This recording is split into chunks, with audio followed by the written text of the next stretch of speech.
Telephone Town Hall. If you would like to ask a question, simply hit *3 on your telephone keypad and an operator will come and take your question. If you're listening in online, you can type your question into the question box on our website. Now, we're just beginning to dial out to households across Arapahoe County and want to give folks a moment to join the call. So in the meantime, I'll introduce myself. My name is Dirk, and I'll be your host tonight.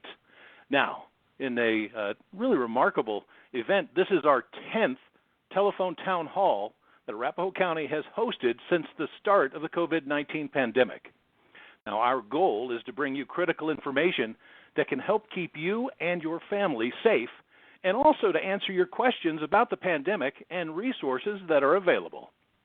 This week, in addition to our regular hosts from the Tri-County Health Dept, we've brought together representatives from our Public Works and Development and Community Resources departments. Of course, we'll take your questions as well. As a reminder, or if you're just joining us, if you want to ask a question, you can press *3 on your telephone keypad or send your question through the website. To get things started, we'd like to welcome Arapahoe County Commission Chair Nancy Sharp. Thank you, Dirk, and thanks to everyone for joining us tonight. As we get close to August 1st, we're entering a new phase with regard to expiring unemployment benefits and eviction moratoriums. So that's why we've invited some county officials who can describe some of the options available to those of you who are interested in reentering the workforce or changing course in your career. Thank you again. We really appreciate you joining us tonight. And before we go to county officials, I'd like to introduce my fellow commissioner, Commissioner Nancy Jackson. Thank you, Commissioner Sharp, and thank you all for joining us. We do realize that many of you are facing economic uncertainty right now, so we're pleased to be joined on this call by officials who can talk about some of the relief programs we have for people who are out of work or thinking about making a professional change. We also have our Director of Public Works, Brian Weimer, who will talk about the many projects that we are continuing to work on this summer. And now I'm going to turn it back to Dirk, our moderator. Thank you, Commissioner Jackson. I'd like to bring on Dr. John Douglas, the Executive Director of Tri-County Health, for an update on the newest public health orders. Welcome, Dr. D. Yeah, thanks, Dirk. Very nice to be here with everybody again. Let me say a few words about where Arapahoe County stands in the trajectory of the COVID epidemic. This has been a topsy-turvy summer. The U.S. began to go up on the roller coaster sort of nationally in June. We had some states that really had a hard time, especially in the southern part of the country. Colorado began to follow suit in the middle of June and began to go up, and Arapahoe County was part of that curve. The county has actually continued to go up in terms of numbers of new cases for the past month. We're now seeing about 70 to 80 newly diagnosed cases of COVID in Arapahoe County every day. That's about twice as much as where we were a month ago. And that puts us, when you adjust those numbers for the rate of the population, it gives us an incidence rate per 100,000 population of somewhere around 140. Now, that's high enough to be considered by the state very high. And it does mean that some parameters that Arapahoe County has been able to enjoy in terms of opening up some of our community facilities to a broader capacity than we might otherwise have been able to do, gyms and restaurants, malls and houses of worship, could need to scale back their capacity if we don't begin to see those numbers turn around. I want to note that a good part of the increase of these numbers is the fact that we've been doing increased testing. We're testing a lot more than we were a month ago. But that's really not the whole story, because we've also begun to see the percentage of the tests that are positive, something that we call the test positivity rate, go up. And that's doubled over the same time period that I was referring to the cases, which really tells us that we are seeing a true increase. And probably the clincher in this is our hospitalization rate, and we've seen about a 50% increase in hospitalizations from June to July. Now, I want to point out this is nothing like what has been seen in some of the really hard-hit states, Arizona, Texas, Florida, Southern California. So in a lot of ways, we've really been lucky, and it's particularly important to note that we have not seen any increase in our death rate. That's really fantastic. But nonetheless, the increasing cases per se can result in folks getting sick and going to the hospitals. And the other bystander of this is the ability of our schools to successfully open. A month ago, our schools were all making plans to be able to fully reopen sometime in the middle of August. And district by district, as our numbers have gone up, they've had to rethink those plans. So you're probably aware Aurora Public Schools has decided to delay opening and to do remote learning for the month of through the first quarter, rather. Cherry Creek School District is still planning to open fully for kindergarten and elementary, but is going to do a sort of a hybrid program for their middle and high school students to create more social distancing and, frankly, to provide greater protection for their teachers and other staff. Dirk mentioned public health orders, and frankly, the most recent public health order that's, I think, I would say quite important in this area is the governor's mask order and the Tri-County mask order that came just after this. They're actually quite similar. The only real difference is that the Tri-County mask order requires masks to be worn in out-of-door spaces where you can't be socially distanced. That means 6 feet from other people, whereas the governor's is just an inside order. And our order goes longer than the governor's order, which is due to expire 30 days after it was issued. We appreciate the county and all of the municipalities in the county really giving thoughtful consideration to whether they wanted to be covered by the Tri-County mandate. In a number of our cities, including Aurora, and most of Arapahoe County are in fact covered by our public health masking order as well as the governor's. Now, I'm mentioning this both because it's an order, but also because I think it may be a cause for early optimism. Tri-County has been monitoring the proportion of people going into big stores who are wearing masks. We've got some wonderful volunteers who go to stores every week, sit in the parking lot with clipboards and monitor who goes into the stores wearing a mask or not. And we've seen the biggest increase in all 3 of our counties, including Arapahoe County, in the 2 weeks since the governor issued his order.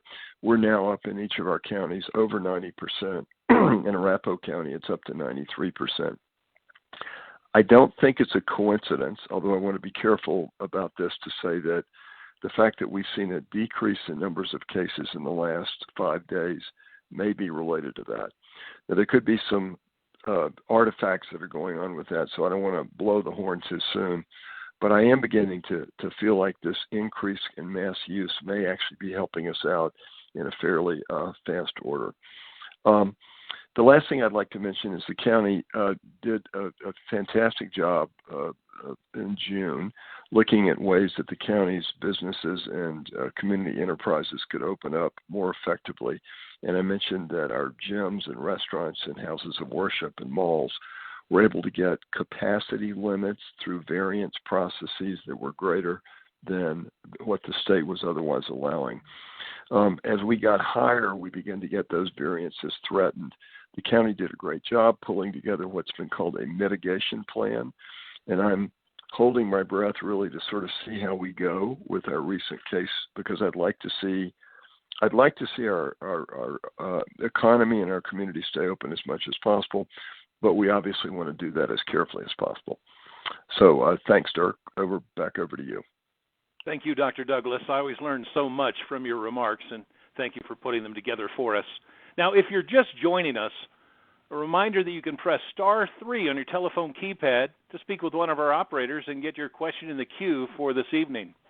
But before we get to the questions, we'd like to have our guest presenters introduce themselves and talk briefly about where their departments are right now with regards to current projects and economic relief options for residents who are out of work.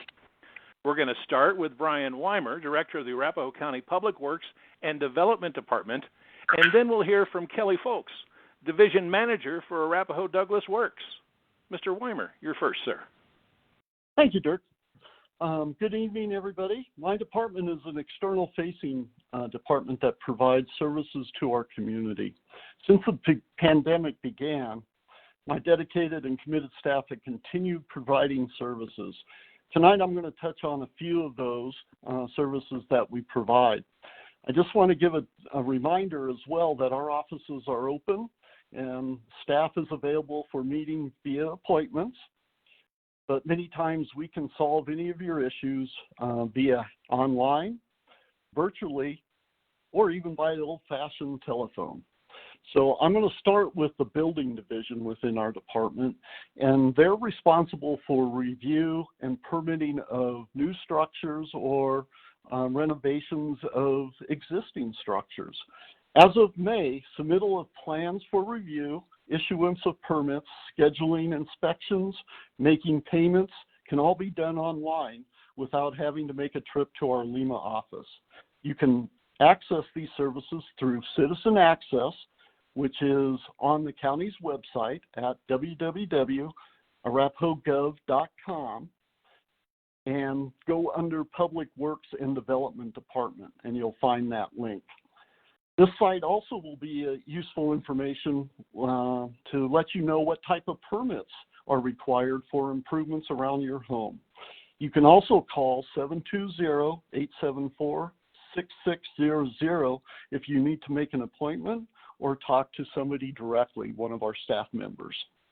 The second area that I'll talk about tonight is our Planning and Engineering Division, and they're the ones that handle land development activities within the department and within the county, as well as code enforcement and permitting within the county rights-of-way.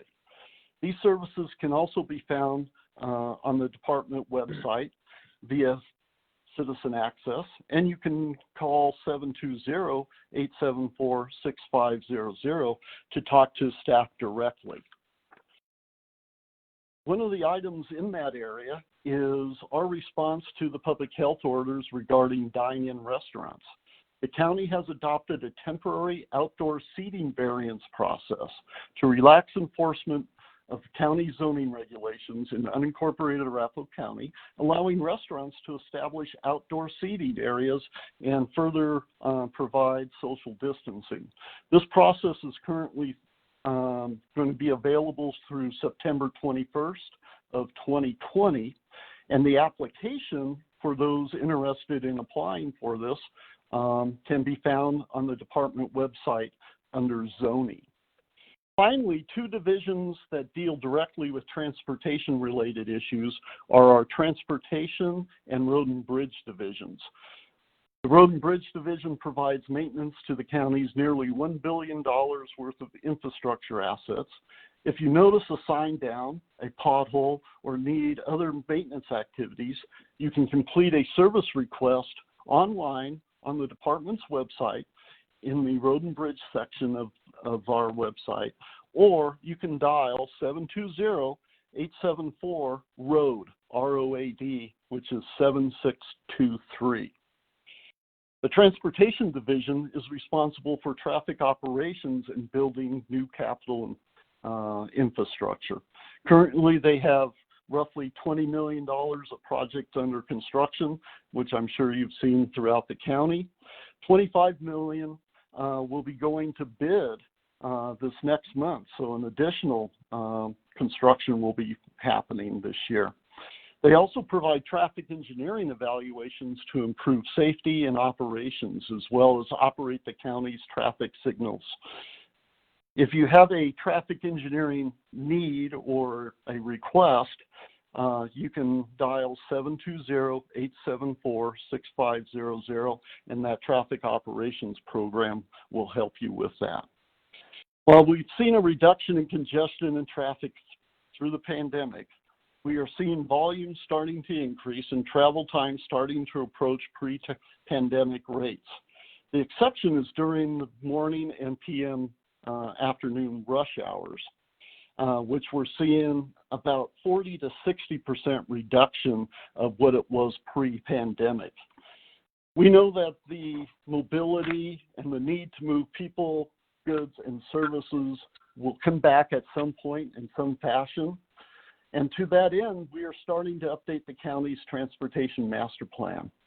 And we started this prior to the pandemic. This process involves a number of steps, one of which is receiving public opinion, feedback, ideas, and input on transportation within the county for the next 20 years. This involvement of the public and users of the county transportation will begin next Wednesday, August 5th, at 6 p.m. with a virtual meeting on the county's transportation master plan update.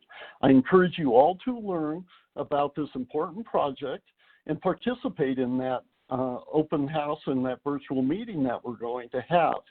You can also view this and help shape the future of transportation in Arapahoe County via this meeting, live on Facebook, listening by phone at 855-436-3656, or we'll have a live embedded video stream put on the county's website next week.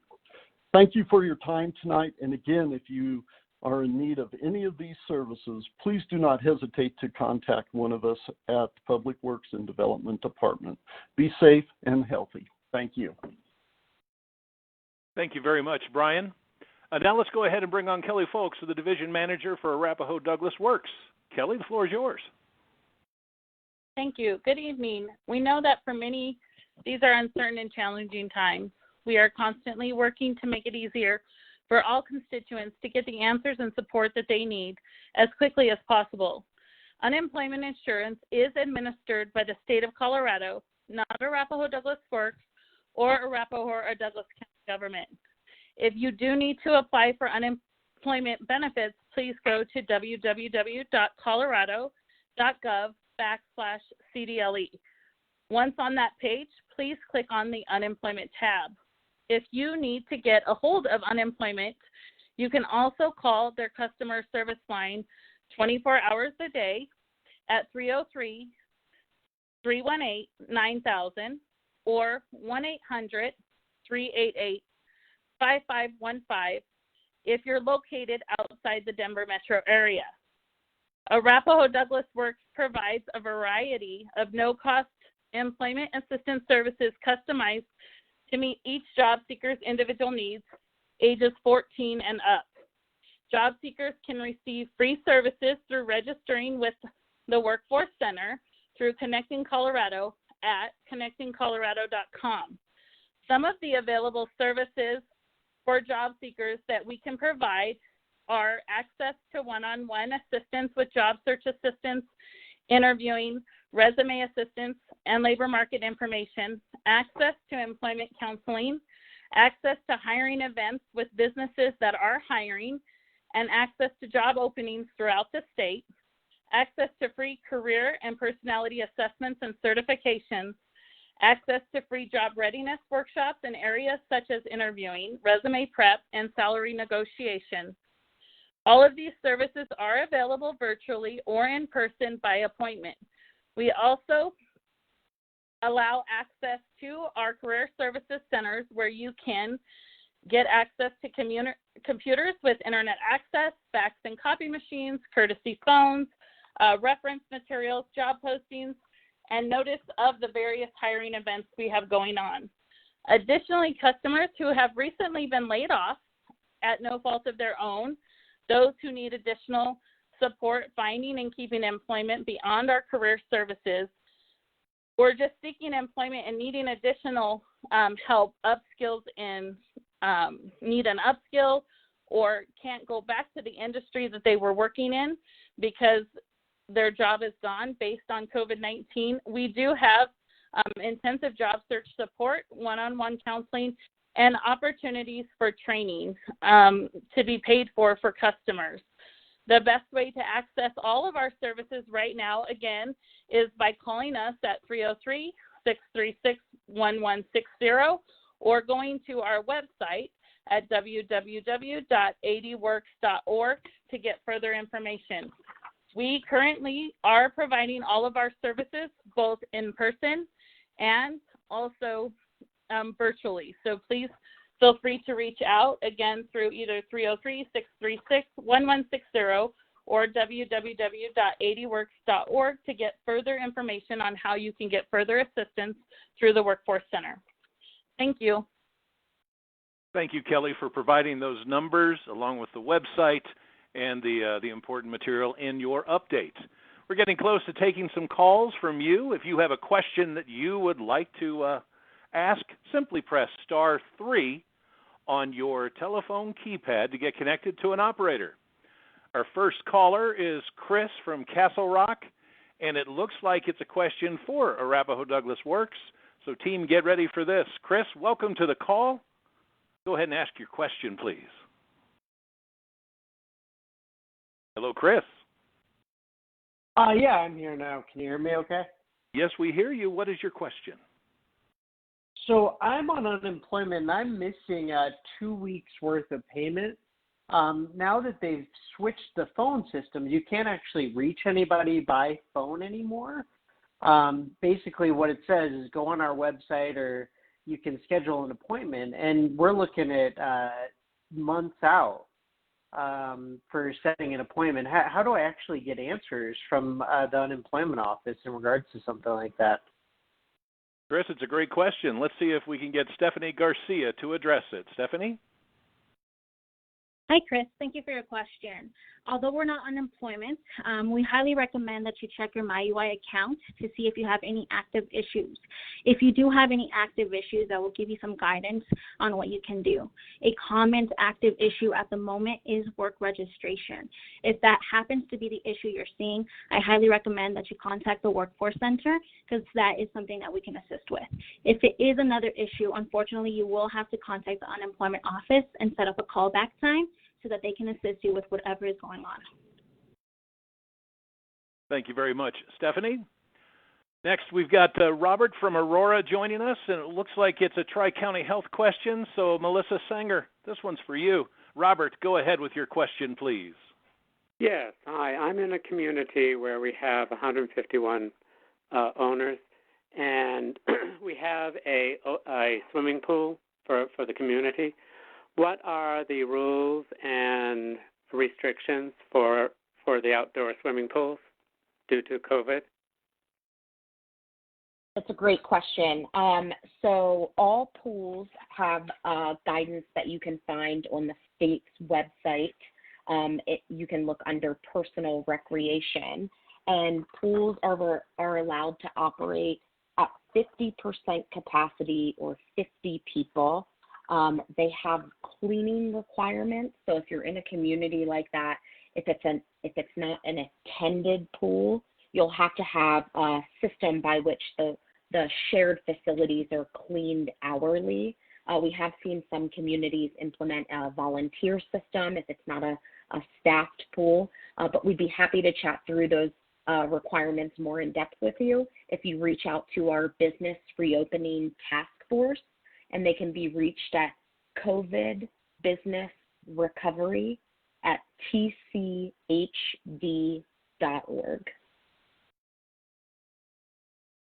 Thank you very much, Melissa. As a reminder, if you've got a question, star 3 on your telephone keypad will get you in the question queue. Again, to ask a question live on this call, please press star 3 on your telephone keypad. Looking here online, if I seem distracted, I was trying to read a question here, and I believe I understand the gist of it. A question from Steve, and he asks, do you offer specific services or resources for veterans or seniors? And let's go ahead and give that one to Linda Haley. Go ahead, Linda. Thanks for that question, Steve. We do have a senior resources division that provides services for seniors living in Arapahoe County, and those services include homemaker services, chore services, transportation services, and just general information and assistance. Those programs can be reached by calling 303-738-8080.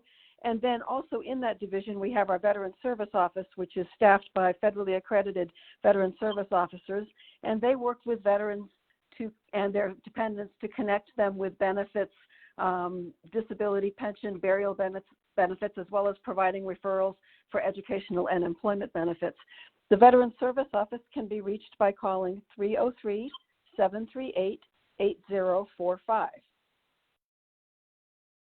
Thank you very much for taking that question, Linda. Next up, we're going back to the phones. We've got Donald from Aurora joining us. Donald, looks like your question, Dr. Douglas will be good to answer. So go ahead with your question, please. Yeah, this is Donald, and thank you for taking my call. I'm kind of confused on this mask thing. I was told that you wear the mask so that you don't expose other people to what you may have or don't even know you have. And you could sneeze or when you talk, there's saliva from your mouth and all that stuff. And I don't hear that when I hear the doctor stated it's like it shouldn't, you don't need it, or I'm confused. Could you kind of update me with that? Yeah, Donald, I'm glad you called me out for not being clear about that. You get an A+. The masks are largely to do exactly what you said, which is to try to prevent you from transmitting infection to other people. The basics of this is that back at the beginning of the epidemic, we thought you had to be sick, coughing, sneezing, fever, etc., to be able to transmit infection to other people. After about a month and a half, we began to understand that a pretty big chunk of the transmission that was happening was from people who were not sick. They either were on their way to getting sick, that's something we called pre-symptomatic, or they just never were going to get sick, but they were still infectious for a while. And it turns out that a homemade cloth mask can provide estimates from 50 to 75 or 80% reduction of transmission. You don't have to be sneezing or coughing. You can just simply be talking and breathing. More recent information actually is indicating that if you wear a mask, it actually does provide some protection for you. So it's not just a generous gesture that you're doing to try to help your community. You've actually got some benefit in wearing it. And we absolutely do want people to continue to wear masks whenever they're in indoor spaces where other people are around and they can't be 6 feet apart. And likewise, in outdoor spaces, if you can't be apart from other people. We think this is, again, one of the best tools we've got, and it's, again, both to prevent transmission from you to me or from me transmitting infection to you. So thanks for helping me clarify that. Thank you very much, Dr. Douglas. Next, we've got Margaret joining us on the line from Centennial. Looks like another question that Tri-County Health can answer. So, Melissa Sanger, please listen to this. Margaret, go ahead with your question. My question is, I heard Governor Paulus mention a limit on the number of people that someone could have in their home, like for a small gathering. I think it was 10 people who were wearing masks and adhering to social distancing. I was wondering if that number has changed with the new COVID numbers and results. Thanks for the question. The guidance really is still to keep that number to 10 or fewer whenever possible. You should really look at the amount of space you have, and as you mentioned, be able to maintain that 6-foot distancing at all times, and really thinking through people coming and going and moving about within your home. We really recommend you hold your events outside to the greatest extent possible. And the state provides a social distancing space calculator under their indoor and outdoor event guidance that you can use. The bigger the space, the better, spreading out as much as possible. Thank you very much, Melissa. Again, as a reminder, if you'd like to ask a question live on this call, please press *3 on your telephone keypad to be taken to our question queue. Again, *3 if you'd like to ask a question, just like Bill did from Centennial, who joins us now on the call. Looks like we've got an unemployment question, so Stephanie Garcia, please listen to the question. Bill, go right ahead, sir. Thank you. Question is, I was asked to take a significant salary reduction, over 22%, because our sales were down, and I'm a salesman. And am I eligible, or me, or anyone in the same position, eligible for unemployment benefits when they've lost that much of their salary? Hi, Bill. Thank you for the question. The only way to really know if you qualify for any benefits is for doing the application. You will have to go through the whole process to see if you qualify and for how much you qualify. You can do that application on coloradoui.gov. Perfect. Thank you very much for the direction you just gave there, Stephanie. So next up, we've got Nora joining us from Littleton. Nora, looks like a health question, so we're going to get Dr. Douglas back on the hot seat. Nora, go ahead with your question for the doctor. Yes. When you wear a mask, do you have to cover your nose? Nora, that's a really good question. The answer is you get a whole lot more benefit if you cover your nose. You're covering places where breath and viral particles can come out. And doing things like talking is a way of projecting viral particles. And so your mouth is obviously going to be what contributes to that. But even the breathing you do in and out of your nose, it turns out the nose is one of the hot spots for the virus.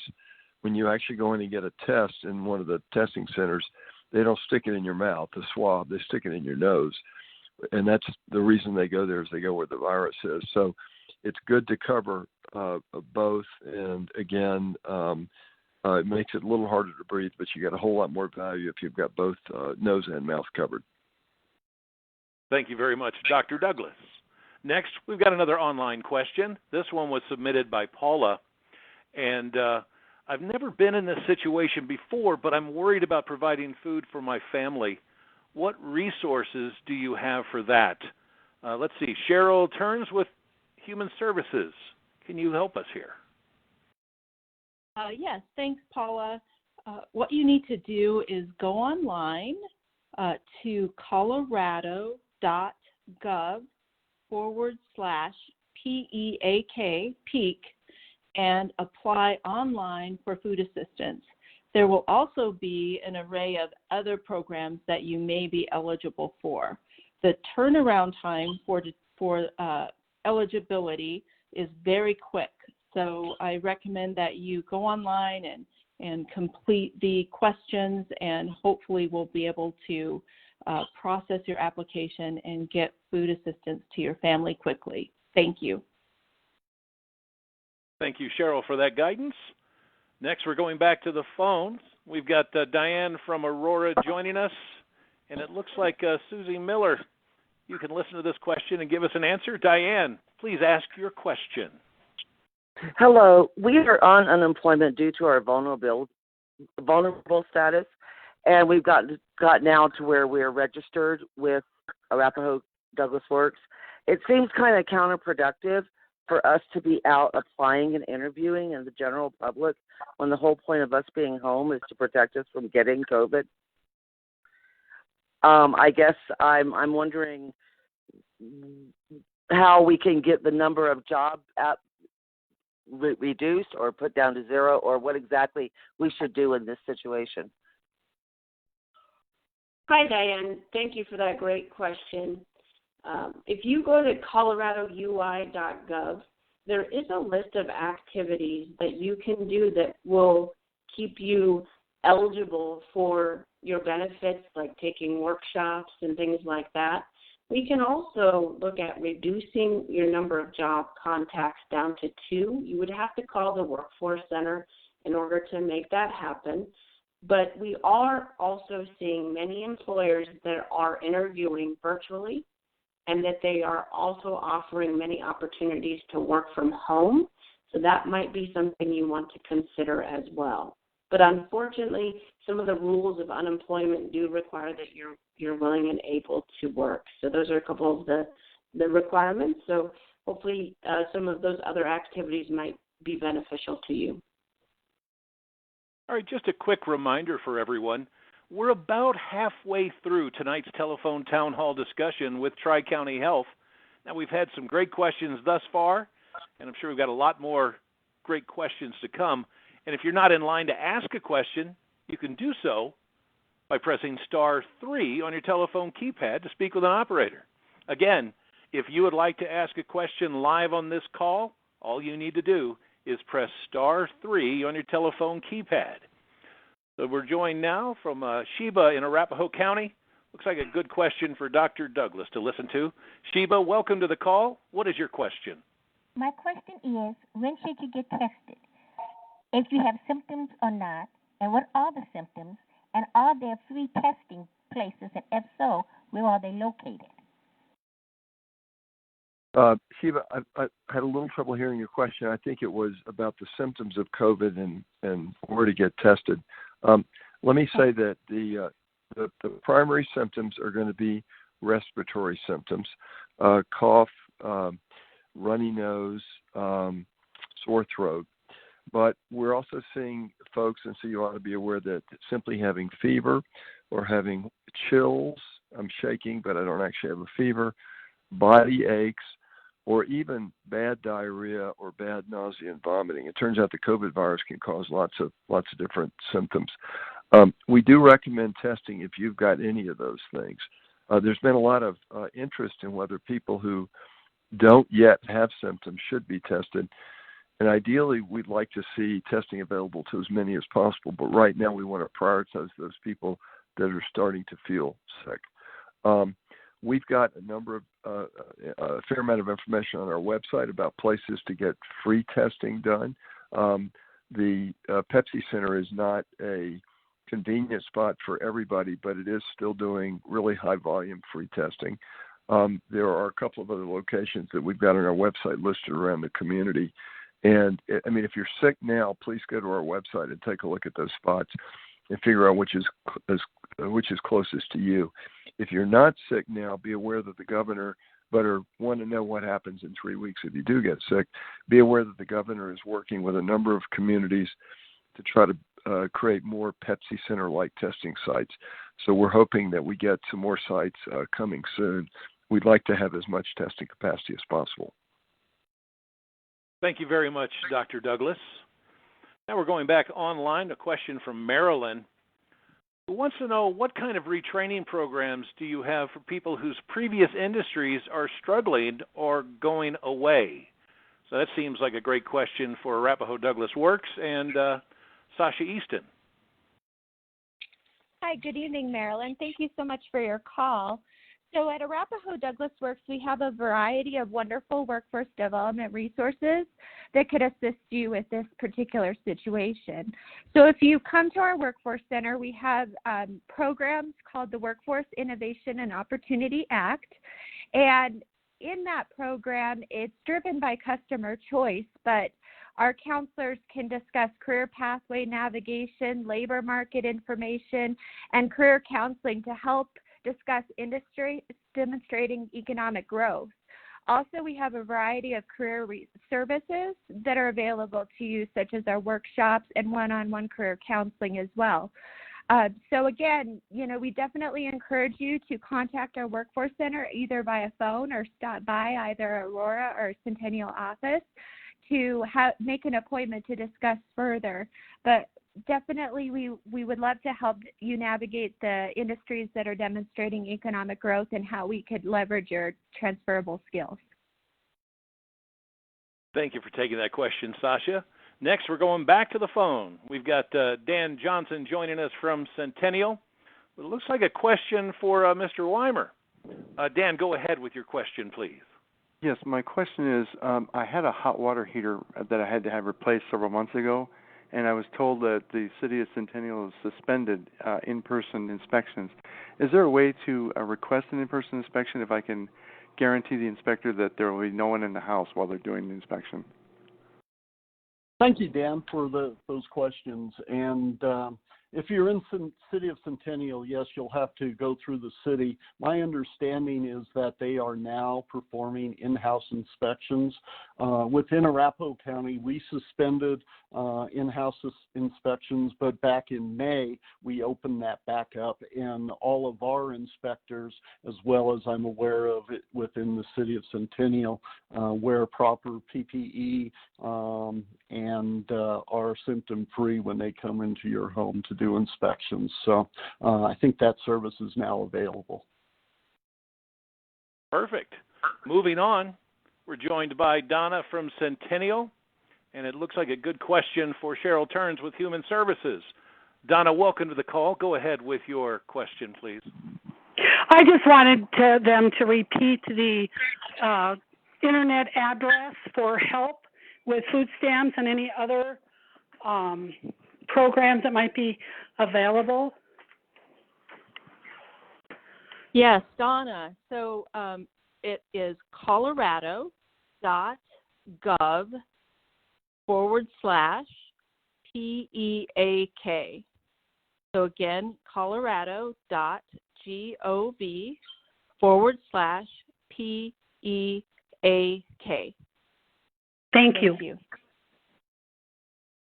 All right, moving forward, as a reminder, if you've got a question you'd like to ask live on this call with our experts, *3 on your telephone keypad will get you into the question queue. Again, simply press *3 to ask a question live on this call. Next up, we've got Barbara from Aurora joining us. Looks like a good question for Dr. Douglas with Tri-County Health. Barbara, welcome. What's your question? Thank you all very much for doing these discussions. Is anybody doing long-range planning for cost and distribution of the vaccine? Barbara, that's really a critical question, one of my favorite topics, actually, because I used to do vaccine research, and I'm really interested in what we're going to be able to do for this. The answer is yes, although it's yes, but. The Department of Health and Human Services and the Center for Disease Control's Advisory Committee on Immune Practices is developing strategies for which vaccines are going to work the best. Those tests are beginning now. We've got one that'll be beginning soon from the University of Colorado Anschutz Medical Center. They're also determining if we don't have enough to give everybody a vaccine on the first day, what's the best strategy? Who should get a vaccine first? We really think it's probably first responders and essential workers and those that are most vulnerable. And then there's a huge interest in the cost question.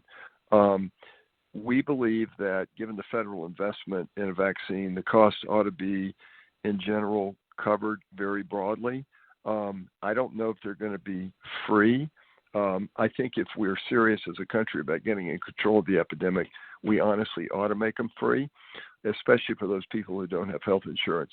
So lots of thinking and, frankly, lots of federal investment going on in this area, but we don't have exact details on what those plans are and what those costs are going to be yet. Thank you, Dr. Douglas. Our next caller is Ron from Centennial. He wants to have a gathering in his backyard, it looks like, so we're going to throw this one at Melissa Sanger. So, Ron, go ahead with your question, please. Yeah, thank you. It's going to be a few more weeks from now, but I wanted to find out if there's any restrictions. We have a nice backyard, about 5,000 square feet, and there's only about 15 people, so I just wanted to make sure that there's no limitations on, or what kind of limitations there might be. As long as we can stay 6 feet apart and do the masking.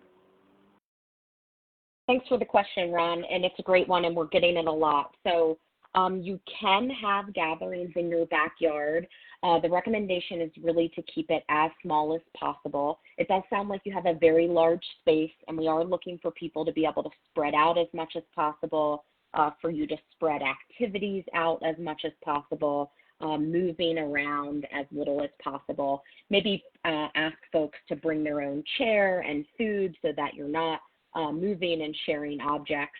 But that is allowed. I mentioned earlier the state has a social distancing calculator that you can use to help you decide how many folks you can have.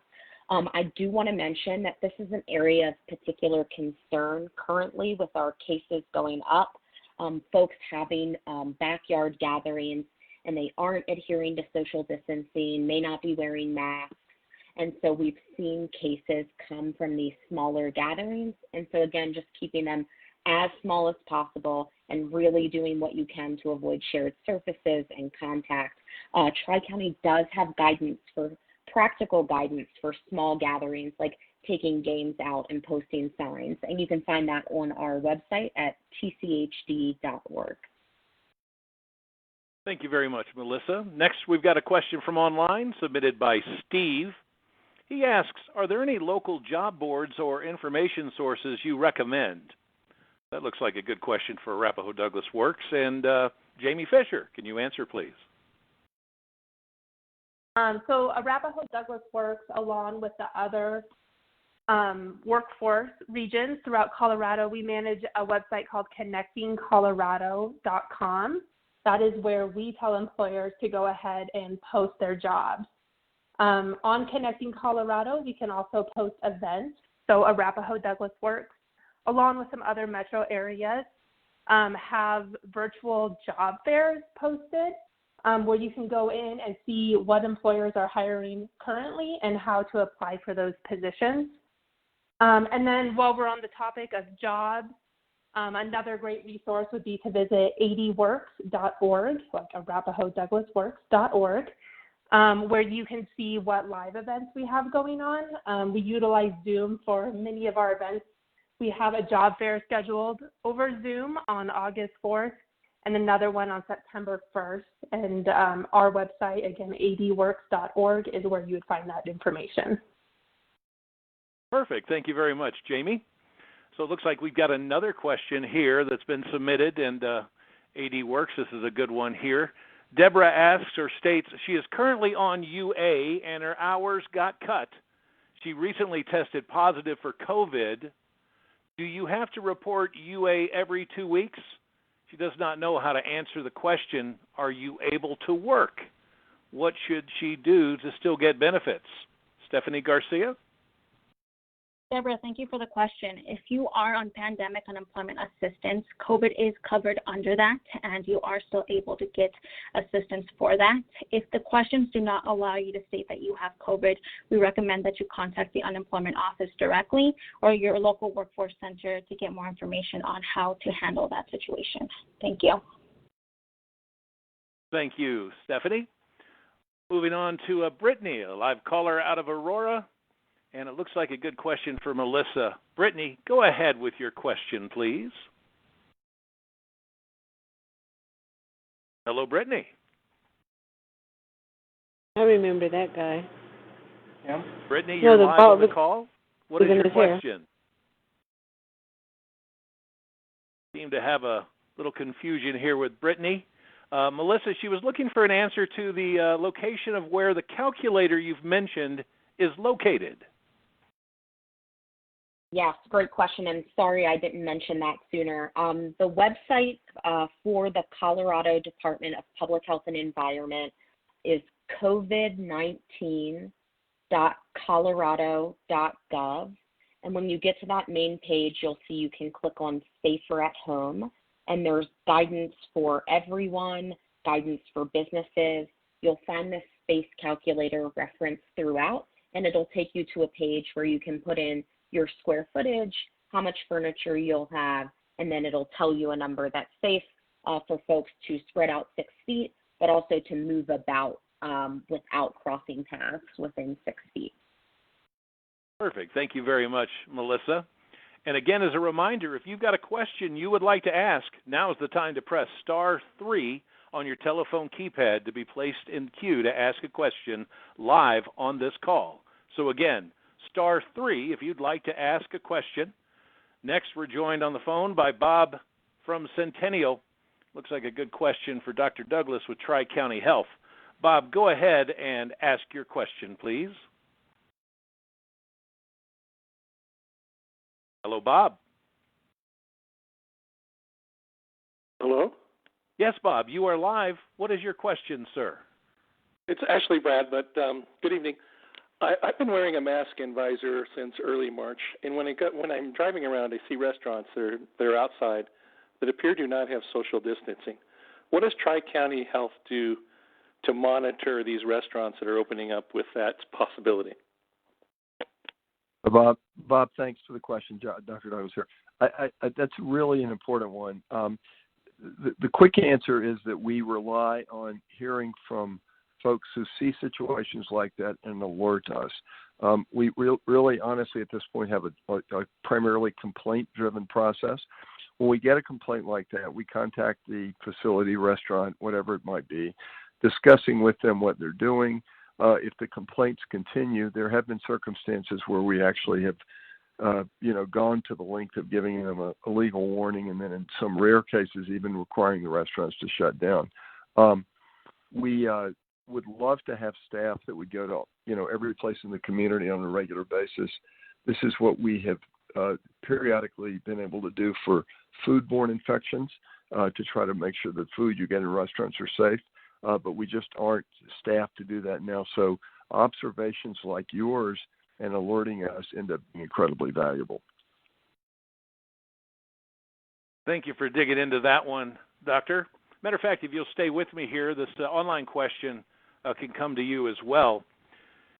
The question is provided by Jenna, and I need to provide a negative COVID PCR, not antigen, test result within 72 hours of the time the test was taken. I'm unable to find a place anywhere in the Denver metro area with this quick turnaround. Any suggestions, Doctor? I can't give you an official suggestion, I'm sorry to say, because the long turnaround has been a plague that was with us early, and it's come back again. I will tell you personally that I've heard from our testing coordinator that the University of Colorado testing site in Highlands Ranch is still getting tests turned around within 48 to 72 hours. And actually, my son went there 2 weeks ago and got a 48-hour test. So I can't tell you that tomorrow it will be operating like that, but that was the case 2 weeks ago, and then 3 days ago when our testing coordinator rechecked. Perfect. Thank you very much. So we've got another online question, this one for Melissa Sanger, and it was provided by Sarah, who asks, do I have to wear a mask in my office cubicle?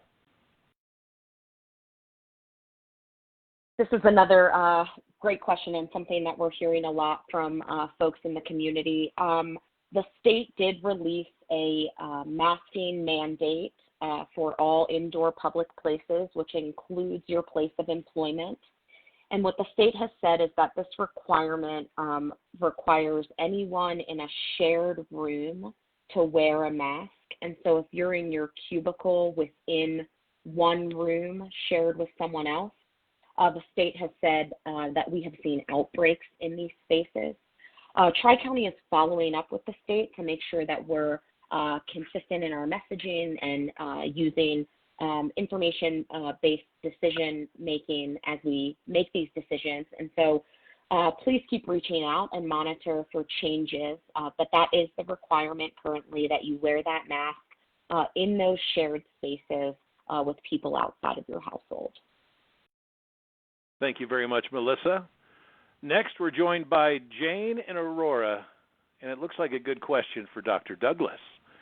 Jane, go ahead with your question, please. Hi, Dr. Douglas. How are you? My question is, I heard last night, and I think I've heard it before, that they are seriously thinking about requiring us to wear goggles because there's more evidence that it's coming in through the eyes. Do you know if that's something that could be possible in the future? I have heard that conversation. I think it's highly unlikely we're going to require that. Physicians in hospitals who do invasive procedures where there's tons of stuff spewing all over the place probably are at risk of getting eye contact. I think the average citizen is at very low risk from eye exposure. Dr. Fauci, the NIH COVID expert, was asked this yesterday, and his reaction was, look, if you want to do everything possible, short of getting a vaccine when it's not available to protect yourself, then wearing goggles or ski masks could probably provide you some small iota of additional protection. But it's a pretty small amount. I really think it's highly unlikely we're going to see that recommended. Although, let me underline, we learn as we go. At the end of February, the Surgeon General said, don't worry about masks, and 6 weeks later, we changed our mind as we learned more. I think we're far enough into the pandemic, we're unlikely to learn eye exposure and eye protection being needed, but we've continue to learn new things and have to stay alert. So our next question comes from Steve, who submitted it online. And Steve asks, are Adworks webinars recorded for later viewing? Let's see here, Sasha Eden. Hi. Hi, good evening, Steve. Thank you for your question. So currently our webinars are not recorded. However, we do have our PDFs available located on our main homepage at www.adworks.org. You could also attend any of our live offerings as they fit your schedule. That schedule can be located on our website as well. We have calendars for the remainder of the month as well as for August. And we do highly recommend that you register with Connecting Colorado. That's www.connectingcolorado.com to set up a profile, and you'll be able to gain access to additional job seeker services. Thank you. Thank you very much, Sasha. Moving back to a phone call, we've got Shane from Centennial joining us. Looks like Shane's question is a good one for Dr. Douglas with Tri-County. Shane, welcome to the call. Go ahead with your question. Good evening. According to Worldometer, the state of Colorado is 50th in the nation in its rate of testing. In terms of deaths, we're 19th. Both in absolute numbers and per capita. It seems to me that with a low rate of testing and a high rate of death, we're not testing enough to detect the presence of the virus here in Colorado.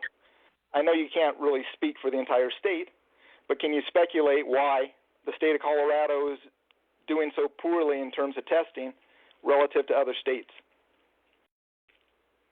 Shane, that's a complicated question. First of all, let me say that Colorado is clearly not doing A+ in testing. I haven't heard the 50th ranking. I've heard them in sort of bottom 10, but that's sort of splitting hairs. We need to be doing better. There's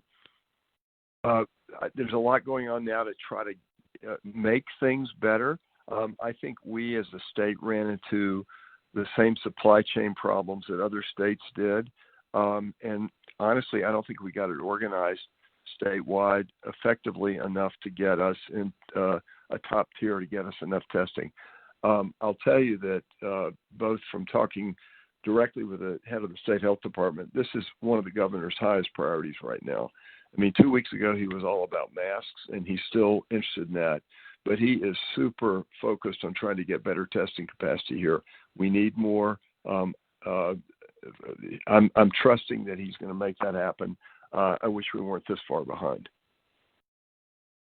Thank you very much, Dr. Douglas. So let's go to a couple of online questions. One submitted by Roger, who says, I've never been unemployed before and don't know where to start. So it looks like a good AD question. Stephanie Garcia, can you help? Hi, Roger. Thank you for your question. We recommend going to Colorado UI to get the unemployment process started and to file a claim on there. Once doing that, we also recommend you visiting our website at adworks.org or giving us a call at 303-636-1160 to help you navigate your questions and future career needs. Thank you very much, Stephanie. Another online question, this one from Ann. I work in a public library. My boss says our customers can take off their masks if they're sitting at a table. Is he correct? Or is he confusing this with the rules for people sitting at restaurant tables? Melissa Sager, what do you think? This is the common misconception here. We have been able to take our masks off in common spaces when maintaining 6 feet. But that did change under this newest executive order, and it does require you to keep your mask on. It has that exception for restaurants when you're seated at a restaurant, but that doesn't apply more broadly in other spaces. So there are a few other exceptions. So if you would like to reach out to Tri-County through our Business Reopening Task Force at COVID Business Recovery at tchd.org, we'd be happy to chat through your specific situation and the rules that apply to your industry and work. Thank you, Melissa. And I'm being told we have just enough time for one more question, and it's going to come to you, Dr. Douglas. Earl from Centennial is joining us now. Mr. Earl, what is your question, sir? My question is, since many of the rest areas around Colorado have been closed before COVID, and I don't know what their status is now, restaurants don't allow you to use any of them. Fast foods don't allow you to use any restrooms. What do you do when you travel short distances? Where can you go for a simple problem that needs to find an answer of using a restroom locally and also around the state?